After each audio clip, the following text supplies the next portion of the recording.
What's up, people? I'm Shaggy, the opinionated hippie, with some thoughts about the most recently announced Frank Zappa release, Frank Zappa Halloween 1978, Halloween 78, whatever it's called. That's what it looks like. Once again, for apparently no one in the Zappa Family Trust or at UMG ever reads comments anywhere on the internet because once again we get a mask. I teach kindergarten and I dress up for Halloween at school every year, and I have yet to wear any of these masks. So, not really sure who they're for. But I'm not here to talk about all the sort of extras that are in this box set, but only specifically to talk about the music. I have been clamoring for, begging for, hoping for a Halloween 78 release ever since they started releasing the Halloween stuff, mainly because this is, in my opinion, the best run of Halloween shows. And was super excited because after they released the Halloween 77 box set, I don't know, it's been like a decade now, it seems like, they released all six of those shows on like a little USB port. So wasn't the most convenient thing in the world, but I had all six shows. And yeah, you had to make your own CDs if you wanted to burn them onto CDs, but you could do that, or you could put them on some other device. All six shows. So I was really hoping that that would be the case for Halloween 78 because this is an amazing run of shows. They didn't do that. Instead, we only get two shows. It's a 5-disc set. I'm not complaining about what we are getting, but I am complaining about what we're not getting because it does almost seem like the bar was set. Even for 81, we got both Halloween shows. And then like a bonus November 1st show. So this one we're getting over the course of 5 CDs. We're getting the complete Halloween show from 1978, which is close to 4 hours long. It's like 3 hours, 45 minutes. It has everything great about Frank, everything that can be frustrating about Frank. It is an awesome 3.5 hour journey of the highs and lows of Frank Zappa that ultimately make for an absolutely amazing experience. And then we also get 2 more discs that are the very first show, October 27th, 1978, the early show. Years ago, I'll put the link in the description if you want to read it, I did a text-only document on the internet in which I listened to all the tapes that were available from this run of shows. I ranked the shows, and the first show was by far the weakest of the 6. In fact, I even said something like this was an incredible run of shows, and because there's an exception to every rule, show number 1, the one that we're getting officially released, is that exception. However, being that we're not getting the other shows, there's still value in getting the first show. We get the set list that they were playing. We do get one absolutely fantastic Frank solo, for sure, and maybe now that this is better sound quality, though the original for this, the audience recording for this show wasn't that bad of sound quality, maybe there are things that will be revealed on an official release that you don't get on a tape. But anyways, it is interesting that the one show they are releasing is the first show. I think there are stronger shows in the run. Maybe they don't have complete recordings of all of these, but I am kind of disappointed that we're not getting at least the option of buying a massive box set that had every show, because personally I am someone who am interested in that. But what are we getting? So we're going to do this in reverse. We're going to talk about that first show first. That's going to be the last 2 CDs, CDs 4 and 5. There's an opening solo that opens up these shows in which kind of the band comes out and just starts vamping. O'Hearn's playing sort of a bass riff that kind of sounds like the beginning of his bass solos from like the King Kongs from earlier, from the previous tour, which was a different band. Oh, the band. This is the first tour with the Arthur Barrow, Vinnie Colaiuta rhythm section. So they had started earlier in the fall of 78. We're now in October. We still have, this is the continuation of the Ed Mann, Tommy Mars, Peter Wolf era. They started way back in 77, in the fall of 77. Denny Wally is back after being on the Bongo Fury tour and almost sticking around for fall 75, but then leaving. Ike Willis was in this band, but he left in the middle of October. But Patrick O'Hearn is here as a second bass player, which provides some pretty interesting jams throughout the run of shows. Not maybe in the first show. But what we're getting in the first show is we get an opening solo that the band is trying to provide some good accompaniment, but Frank doesn't really rise to the occasion. He's kind of runs off some licks and runs, searches for an idea, but ultimately kind of gives up. We go into like the band intros. We get a dancing fool, an easy meet with your really typical high energy Frank Zappa solo. Honey, Don't You Want, Keep It Greasy, The Meek Shall Inherit, City of Tiny Lights, another just solid, typical Frank Zappa, full attack, City of Tiny Lights solo. A Pound for a Brown on the Bus, which is kind of the mini monster of this. We get an Ed Man solo. We get an L. Shankar solo. L. Shankar, the bionic parrot, is hanging around for these shows and drops some pretty cool solos.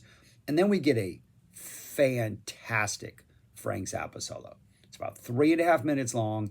And if they had like just pulled this solo out and dropped it in like a shut up and play your guitar or a guitar type where you're just getting the solo, it would work perfectly. Really awesome, awesome solo.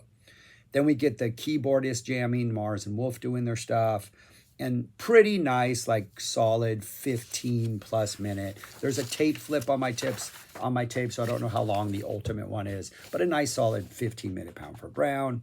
We get a Bobby Brown, we get a Conehead without a guitar solo, unfortunately. And then we get the dance contest.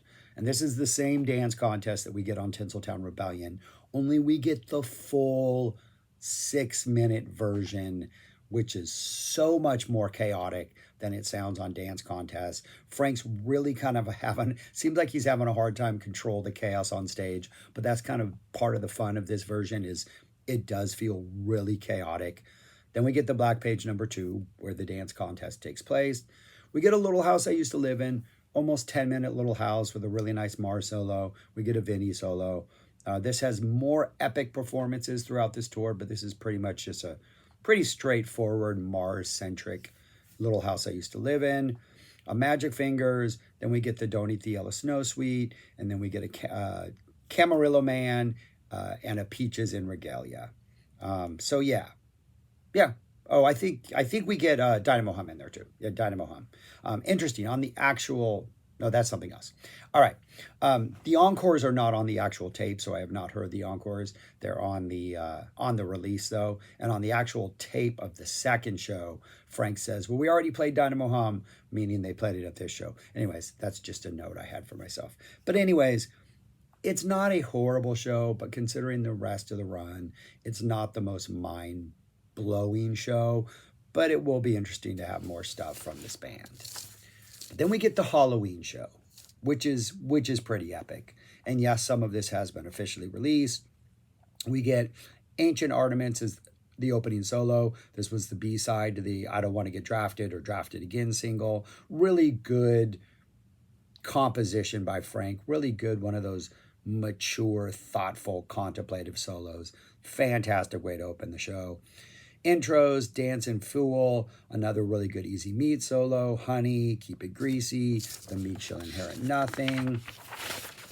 Then we get a City of Tiny Lights, in which another really good solo, some little Ship Ahoy type runs in there. Frank kind of pulls the plug early on his solo. It's only about 1.5 minutes long. It's a lot, really good energy. It feels like it could have gone longer, but still a pretty good solo. Then we get a really epic Pound for a Brown, like a 20-minute Pound for a Brown. We get a Man solo. We get a Shankar solo. We get a Frank solo. Shankar and Frank kind of go back and forth at each other for a while, like close to 5 minutes. Then we get keyboard solos. We get some 13 action thrown in here. Epic, 20-plus minute Pound for a Brown. Awesome. And then we get the part of the show, which is the Frank being a little bit too indulgent. He invites Warren Cucurullo on stage, and Warren spends about 8 minutes telling a, spoiler alert, crying game-esque story about a woman he met. If you haven't seen Crying Game, you'll know what both are about when you hear this. If you have seen Crying Game, you know what the sort of reveal is at the end of Warren's story. Then after that, he invites Nancy, the disco boy girl from the Baby Snakes movie, to come on stage, and she reveals a fantasy that she has about Frank, a horse, the beach, and her. Yeah, this is a there's a rough like 13 to 14 minutes of the show, but it's typical Frank and it kind of works for Halloween. Then we get a Dynamo Hum, nice short run through of Dynamo Hum, a Go Cry on Somebody Else's Shoulder, Little Rubber Girl we get to find out where this comes from, and with which after that we get a low budget segue into Idiot Bastard Son, which is pretty good. Apparently on the previous version of this from show number 5, Frank plays an acoustic guitar, or not Frank, Arthur Barrow does, and it sounds really cheesy. Apparently he's not playing it on this tape, or at least I didn't hear it and it wasn't in my notes. Bobby Brown, we get Conehead, has a Shankar solo, has a Frank solo. This is awesome. We need solos in Conehead. They are fantastic. At the end of this, as Frank's playing, he goes into the Suicide Chump riff, and they get a really long Suicide Chump. Denny Wally gets a slide solo. Frank gets a really nice, meaty, bluesy solo in here. Then we get an epic Little House I Used to Live In. This is like close to 18 minutes. Mars, Shankar and Peter Wolf go at it for a while, is in my notes. Then we get kind of this free-for-all section. Then Vinny takes a drum solo. Really good Little House I Used to Live In. Nice and long, and people get a chance to stretch out. We get to hear the rhythm section, strut their stuff. Excellent Little House I Used to Live In. Then we get a Watermelon and Easter Hay, which is pretty fantastic. It's very calm, super straightforward. We get a Shankar solo. We get a Frank Zappa solo. We get Shankar and Frank kind of going back and forth with each other. Awesome Watermelon and Easter Hay. Then we get a Stinkfoot, which Frank introduces by saying we haven't practiced this, and he kind of prepares us for it to kind of be a train wreck. It is not a train wreck. It's a really good Stinkfoot. Very interesting, very long. He invites one half of the Garrick Theater's Leopold and Loeb up on the stage. I don't think he ever tells us which one it is, and they scream into the microphone and then lie down, and it's interesting. But yeah. Oh no, he used to climb up on the stage, scream into the microphone, and Frank would pour Pepsi on him. This time he just is there in the audience. We get the Take Your Clothes Off When You Dance, which is fantastic. This is the stage version of this. I think that we're missing like the first 30 seconds. We're missing little portions that were officially released, but we get that. We get a Peaches 3, which has that crazy ending. Strictly Gentile, Sofa. Then we get another epic performance. A Packard Goose, an 18-minute Packard Goose. The song itself is pretty complete.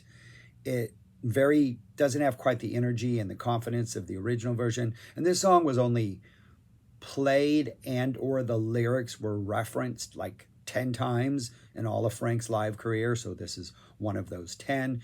We get a Shankar solo. We get a Frank solo. We get like 10 minutes of Frank and Shankar going back and forth. Absolutely amazing, super epic, awesome. Yeah, absolutely amazing. We get a Magic Fingers, then we get the Don't Eat the Yellow Snow suite, we get Camarillo Man for an encore, really nice Muffin Man solo, we get a Black Napkins, which isn't the best Black Napkins, but then it kind of morphs into a Deathless Horsey to close out the entire epic experience. Yeah. It's a really awesome Halloween journey that has amazing stuff, I'm not sure how often anybody's going to want to sit through the Warren Nancy stories at the end of the first disc, who knows, but the Packard Goose, the Little House, the Pound for a Brown are all pretty epic. The Black Napkins Deathless, the opening Ancient, there is some really good music on here. And we get to hear more Vinny, more Arthur, with Patrick O'Hearn in the mix also. I could complain about the way they're releasing this in the big box with the mask, which I don't need. I wish there were a couple options where you could only get the Halloween show, because I think that is probably much stronger than that first show. But as it is, we're getting 5 discs of more Frank Zappa. It's from a tour that Chicago 78, one of the best releases they've done. Pretty much from the same band. So, yeah, but that's an earlier version of the same band. But anyways, yeah, those are my thoughts. I'm getting it, of course. I have to. But I'll have more thoughts when it is released. But that's pretty much what's on it. So if you want to know more about these releases or what I wrote 25 years ago, I don't know, my thoughts might have changed by the time I actually listen to it now, but I'll put that link in the description. But yeah, that's all I got. Thanks for watching. Let me know your thoughts on this, complaints about the mask. If you wear the mask, who out there is wearing the mask? Let me know. But that's it. I'm done. Just rambling. Peace. Talk to you later.